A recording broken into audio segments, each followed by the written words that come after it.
Pemirsa, Direktorat Lalu Lintas Polda Jawa Barat dan Satlantas Polres Subang mulai melakukan olah tempat kejadian perkara di TKP, tepatnya di Jalan Raya Ciater, Subang, Jawa Barat. Olah TKP dilakukan sejak hari Minggu kemarin.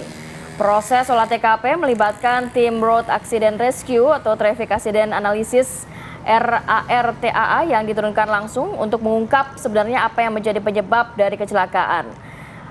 RAA dilakukan mulai dari titik bus menabrak minibus hingga bus akhirnya terguling. Tim melakukan sejumlah metode mulai dari pengukuran, pemeriksaan hingga pengambilan gambar 3 dimensi.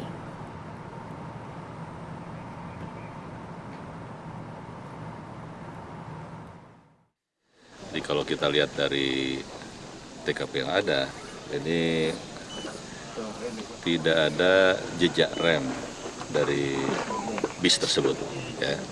Yang ada itu bekas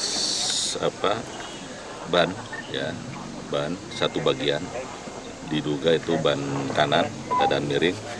Itu ada beberapa meter di situ, kemudian sampai titik terakhir di depan sana menabrak yang listrik. Ini tidak ada jejak rem sama sekali. Artinya ini perlu kita selidiki, ya, kenapa tidak ada jejak rem, apakah remnya tidak berfungsi atau pengemudi panik dan sebagainya. Ini perlu kita selidiki. Kalau kita olah TKP di sini nanti sampai tuntas, ya. Setelah olah TKP di sini kita akan olah TKP dari kerusakan kendaraan, baik itu kendaraan Daihatsu Verosa, ya, kendaraan bis. Nanti di situ akan kelihatan, ya, dari bekas tumburan akan kelihatan kecepatan daripada bis tersebut, ya. Seberapa kerusakannya? Berarti karoseri berarti itu ya. Oke. Baik, pemirsa, itu tadi pernyataan dari Kakor Lantas Polri terkait dengan peristiwa yang terjadi di Subang ini. Saya ingin ke Pak Budianto. Pak Budianto, gelar perkara sedia akan dilakukan. Tadi Pak Dirjen pun juga mengatakan ini harus tersangka, ya. Yeah. Pengusaha dari bus ini harus tersangka. Mungkin kalau Pak Budi ngelihatnya sudah terang benderang sebetulnya. Status tersangka itu seharusnya harus segera diumumkan, begitu Pak Budi? Ya, gini, dalam penyelesaian perkara kecelakaan lintas itu kan sudah diatur dalam petunjuk teknis atau aturan pelaksanaan di dalam peraturan Kapolri nomor 15 tahun 2013 itu kan sudah diatur secara teknis tentang tata cara penanganan kecelakaan lintas itu. Itu ada suatu penetapan ya, penetapan dari mulai cek TKP, kemudian juga olah TKP, termasuk juga gelar perkara. Kemudian biasanya kalau ada kasus-kasus yang menonjol itu biasanya dilibatkan juga TAA, ya, Traffic Accident Analysis. Dan juga akan digunakan ya, Mas? Iya, nanti ya dari TAA tersebut nanti bisa menggambarkan suatu kejadian kecelakaan secara kronologis dari mulai sebelum, kemudian saat sampai pasca kejadian. Nah, nanti hasil daripada TAA tersebut juga dapat digunakan sebagai alat petunjuk juga apa yang diatur dalam pasal 184 KUHP. Saya setuju apa yang disampaikan Pak Dirjen tadi. Memang bahwa ini kejadian kecelakaan dengan motif remblong itu kan sudah sering terjadi gitu. Sehingga saya menyarankan juga, saya kan rajin juga nulis gitu. Saya menyarankan supaya penyidikan ini lebih komprehensif gitu. Jangan hanya berkutat kepada masalah sopir. Itu pihak-pihak yang terkait harus dimintai keterangan juga dari siapa yang mengeluarkan care gitu. Kemudian cek juga di perusahaan-perusahaan. Kan perusahaan itu sudah undang-undang kan harus berbadan hukum gitu. Dan ada peraturan juga yang menganjurkan supaya diberlakukan namanya SMK, ya, Sistem Manajemen Keselamatan. Kalau perusahaan tersebut sudah menjalankan SMK, pasti situ sudah punya bengkel sendiri. Kemudian biasanya ada miss di mananya? Apakah memang sebenarnya ada kong kali kong antara pemilik usaha ini sehingga dengan oknum tertentu, atau gimana modus remblong ini sering terjadi? Ya, bisa terjadi. Prinsip bahwa sesuai dengan Undang-Undang Lalu Lintas dan Angkutan Jalan, bahwa setiap kendaraan yang dioperasionalkan di jalan harus layak jalan. Nah, bagaimana untuk memastikan layak jalan kan harus ada perawatan, termasuk juga kir yang diberlakukan 6 bulan sekali harus dilaksanakan juga. Ya, kalau perusahaan tersebut sudah menjalankan SMK, pasti kendaraan akan dirawat dan sebagainya. Kemudian kalau ada oknum mungkin yang memaksakan, misalnya kendaraan tersebut tidak layak jalan, kemudian memaksakan supir supaya berjalan, itu nanti bisa dipidanakan juga. Betul. Ya itu konteksnya dengan bagaimana kita melakukan suatu penyidikan secara komprehensif, jangan berkutat pada sopirnya, termasuk mungkin teknisi daripada bengkel itu bisa juga, pemiliknya dan sebagainya kalau ada mungkin Karena ada keterangan juga ya ternyata memang mobil ini bermasalah sudah 2 kali remblong. Iya, saya kira dari beberapa indikator yang terjadi ya, sampai perbaikan rem 2 kali, kemudian pada saat meluncur itu dengan tanpa terkendali dan sebagainya sampai terguling dan sebagainya, ini bahwa dugaan saya itu pasti remblong. Nah, konteksnya dengan masalah penentuan tersangka, kan tadi ada penetapan ya dari mulai pengecekan TKP, kemudian olah TKP, gelar perkara dan sebagainya. Nah, seorang penyidik untuk menentukan tersangka kan minimal harus menghadirkan 2 alat bukti yang sesuai diatur dalam pasal 184 KUHP gitu.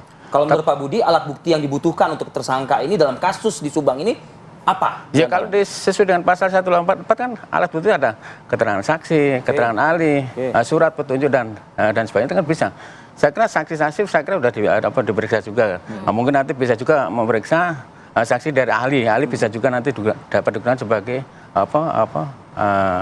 alat bukti juga. Saya kira untuk kita melakukan suatu lidik, untuk kita mencari sumber-sumber alat bukti, saya kira sudah cukup banyak. Sudah cukup banyak. Saya kembali lagi Pak Dirjen.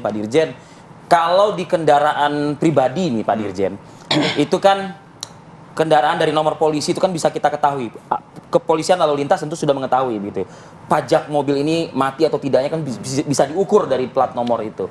Nah, kalau untuk bus seperti ini yang harus menjalankan proses KIR misalnya begitu. Telat 5 bulan tapi kita nggak tahu nih Pak. Ujungnya memang di Subang. Sebelum Subang mungkin sudah kemana-mana juga begitu. Nah, dalam hal ini kan pengawasan di daerah-daerah ini kan dishub ya Pak ya. Nah, apakah bisa juga Pak melihat selayaknya kendaraan pribadi tadi dari nomor yang sudah mencurigakan, oh ini belum bayar pajak, oh ini belum uji KIR, oh ini seperti itu gitu. Ya, terima kasih. Jadi kembali saya sampaikan bahwa uji kendaraan uji KIR itu ada di Tingkat kabupaten dan kota. Ya. Itu tanggung jawabnya di situ. Dan kalau pendataannya bagus di kabupaten dan kota itu seharusnya sudah tahu kendaraan ini seharusnya melakukan uji kok tidak. Maka kewajiban. Bisa tuh Pak, bisa. Harusnya tahu itu. Harusnya tahu karena dia kan ada di daerah, kan pasti terdata dengan baik. Kalau pendataannya dengan baik ya. Itu karena itu tanggung jawab di daerah. Seharusnya kan tahu bahwa kendaraan ini kapan selesai, kapan harus mulai KIR. Nah, ketika sudah waktunya KIR dia tidak KIR, harusnya proaktif dia. Itu ada pengawasan nggak sih Pak? Dalam arti tadi seharusnya melakukan KIR tapi tidak KIR begitu Pak. Dan tadi dikatakan oleh Pak Budi ada SMK juga ya, sistem manajemen keselamatan yang seharusnya dilakukan perusahaan-perusahaan ini. Setiap perusahaan yang terdaftar resmi itu pasti ada SMK-nya. Nah, SMK harus dilaksanakan. Nah, kembali lagi pada KIR itu. Kami karena itu ada di daerah, maka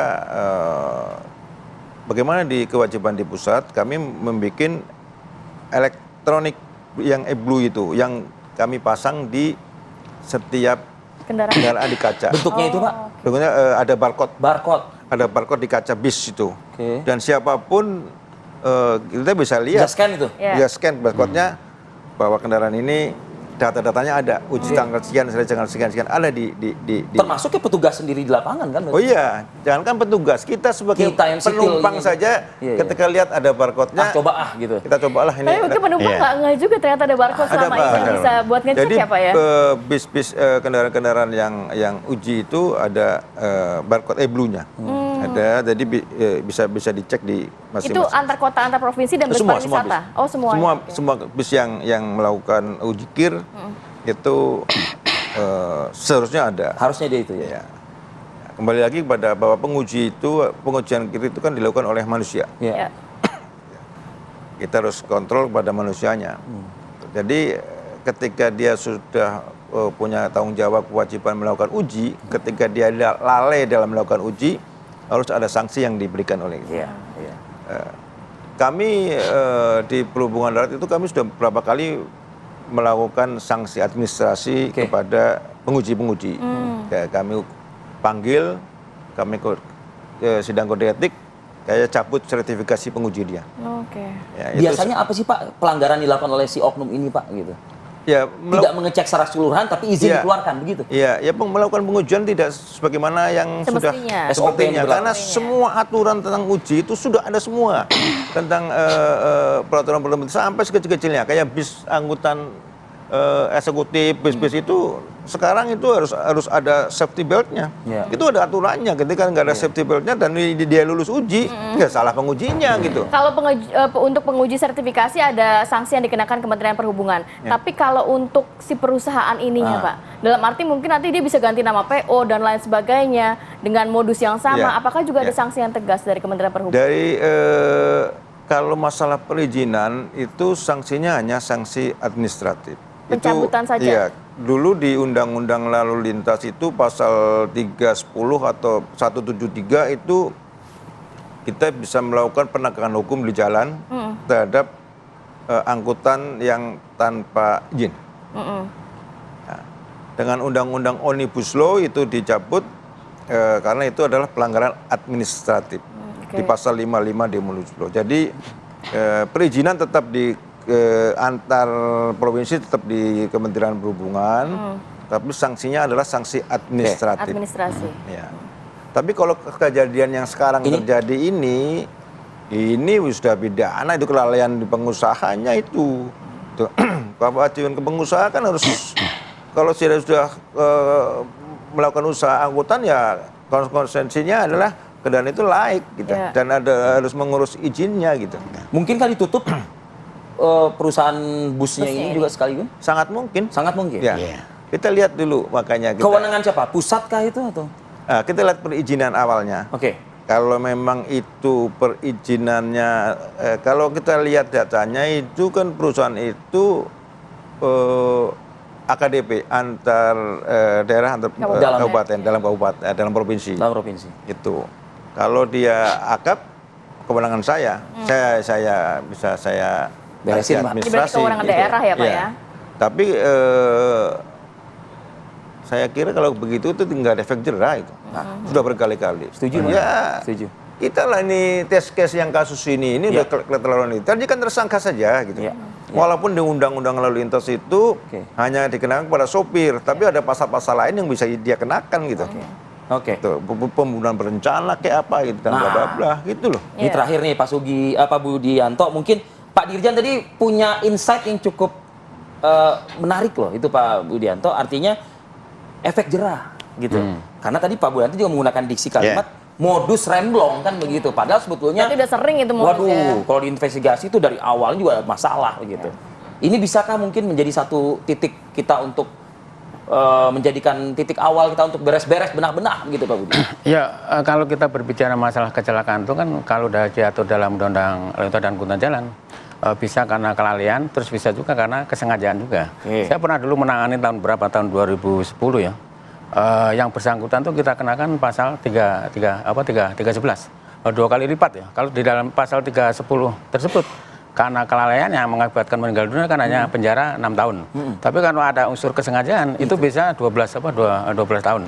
Nah, ini harus ada suatu kemauan dan kejelian daripada penyidik ya. Mau dilarikan karena kelalaian atau kesengajaan gitu.